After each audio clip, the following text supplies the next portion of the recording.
dulu mana Allah menentukan dia bermaksiat atau akalnya yang memilih untuk bermaksiat? Begini, itu pertanyaannya betul tadi, itu ngawur betul itu. Karena begini ya, masalah qada qadar itu kan sudah dibicarakan semua ulama di kitab-kitab. Satu, kita mengikuti ahlul hakikah, idza dzikiral qadar fa'amsiku. Kalau qada qadar sudah dibicarakan fa'amsiku, kamu harus diam di situ. Karena pertanyaannya gini, kalau kamu orang soleh, dan semoga Anda pelatihan jadi orang soleh, itu melihat Allah sudah menentukan semua, itu keren. Saya bangga punya Tuhan yang sudah tahu nasib saya kayak apa nanti. Saya betapa malunya punya Tuhan yang tak takoi, Gusti sebenarnya nasibnya bahagia, mbah roh tapi kira sih. Itu kan ngeri betul. Sehingga kalau kamu soleh itu pokoknya bangga kalau Allah sudah tahu apa yang akan terjadi. Nah, soal kepanikan kita kan kadang kok nang wis ngerti aku celoko, terus gunanya apa aku sholat? Itu kesalahan kita. Kita kecewa kalau sekarang soleh, kemudian akhirnya tidak soleh dan akhirnya kita masuk neraka. Kekecewaan ini namanya khadun nafsi. Kita hanya mikir diri sendiri. Sebetulnya kalau kita abdan lillah, benar-benar hamba Allah, tetap bangga karena punya Tuhan yang tahu apa yang akan terjadi. Makanya yang dibutuhkan kesalian untuk ngakoni qada qadar, dibutuhkan kesalian. Kalau enggak kriminal betul. Maka Sayyid Hasan bin Ali, saya hafalkan makalahnya itu. Di antara aturan iman harus iman sama qada qadar. Untuk menunjukkan innahu la yuqsa kurhan wa la yuhlabu kurhan, kata beliau.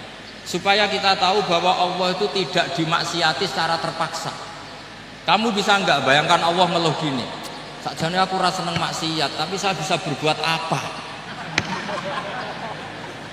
Artinya apa? Kalau maksiat dan keburukan tidak khairihi wa syarrihi minallah, itu Allah kan kurhan.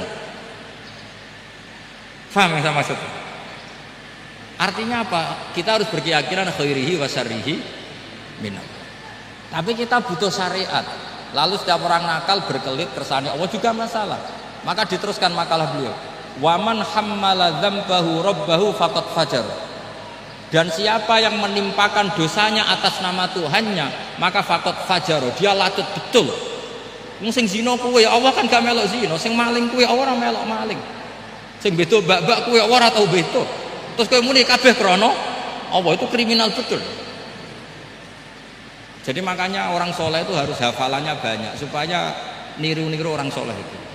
Ini kan enggak ingin soleh tapi pakai akalnya sendiri. Itu bahaya dalam agama, karena agama itu harus ada riwayat. Makanya beliau menyebut 2 kali, siapa yang tidak meyakini khairihi wa syarrihi minallah, maka dia faqad kafar. Karena seakan-akan di dunia ini waqa'a fi mulkihi ma la yuriduhu. Kalau kamu bilang syar tidak minallah, berarti waqa'a fi mulkihi ma la yuriduhu, di kerajaannya terjadi sesuatu di luar kehendak.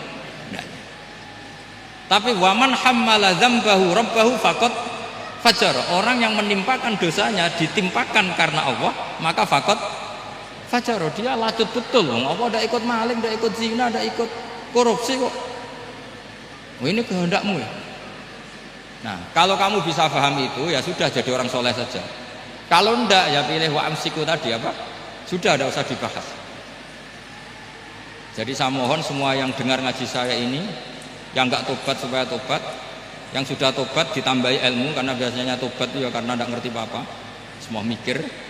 Itu makalnya Sayyid Hasan bin Ali, cucunya Rasulullah SAW, dan itu diamini oleh semua ulama. Saya pernah ditanya seorang rektor, enggak terima dosen, enggak terima mahasiswa, rektor tanya, Gus yang benar itu Jabariyah apa Qadariyah? Jawaban saya lucu, sementing soleh dulu, kalau setelah soleh kamu enggak apa-apa Jabariyah atau Qadariyah. Karena setelah kita soleh, perasaan kita gini, qaddaronillah ala sholat, saya bisa berbuat apa di depan kehendak Allah. Sehingga perasaannya orang soleh ketika mengatakan al-abdu majbur adalah mengatakan la haula wala quwata, asal soleh loh ya, asal soleh. Tapi kalau orang itu tidak soleh, dijawab apa saja ya berengkel loh. Umpamanya natine ra tau tenang ma Allah. Qadariyah juga sama, ini penting. Misalnya ada orang soleh Qadariyah, mesti cara berpikir, oh pangeran adil ya, sing sholat diganjar swarga, sing zina diganjar neraka. Sing ora nyolong digajar swarga, sing nyolong digajar neraka, kan adil. Mosok sing nyolong dilebokno swarga, sing salat dilebokno neraka, kan jadi lucu. Artinya ketika dia qadariyah juga ingin membaca hikmahnya Allah bikin aturan. Asal soleh, sama lagi asal. Jadi orang itu setelah soleh itu bisa improvisasi sendiri. Makanya ini pentingnya ayat innalladzina amanu wa amilus solihat yahdihim rabbuhum biimanihim. Orang setelah iman nanti akan ditunjukkan oleh imannya untuk mengelola was-wasnya setan. Misalnya saya itu termasuk kiai yang terkenal terlalu diundang susah. Karena saya fanatik fikih, saya punya ibu, saya punya pondok, itu artinya punya kewajiban. Yang bisa mengalahkan kewajiban adalah kewajiban sing akbar yang lebih besar. Nah ini mau diundang mahasiswa ini kan jelas tidak akbar.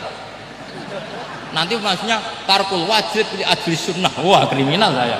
Meleburi bapak meninggalkan wajib demi sunnah. Ya jelas ya, jadi kita harus terlatih dengan bahasanya orang-orang soleh. Kalau tidak masalah besar, masalah qada zaman sahabat itu sudah terjadi perdebatan. Terus ada yang cerita, ada riwayat idza dzukira ashabi fa'amsiku wa idza dzukiral qadar fa'amsiku. Kedua masalah ijtihad fikih itu enggak apa-apa, memang dari awal furu'iyah kan. Dari awal furu'iyah. Kalau nuruti ijtihad gini, kalau ada mahasiswa tanya sebaiknya dijawab apa enggak? Mungkin sebagian narasumber sebaiknya dijawab biar marem. Terus sebagian narasumber sebaiknya enggak usah dijawab. Wong mahasiswa ben pinter kok apa-apa takok, gak mandiri. Itu namanya ijtihad. Jadi kalau furu'iyah itu mungkin sekali. Ya ini saya masih punya waktu 2 menit, masih satu pertanyaan itu hoax tadi yang 50 menit enak. Terima kasih sudah klik video ini. Jangan lupa like, dan jangan lupa subscribe.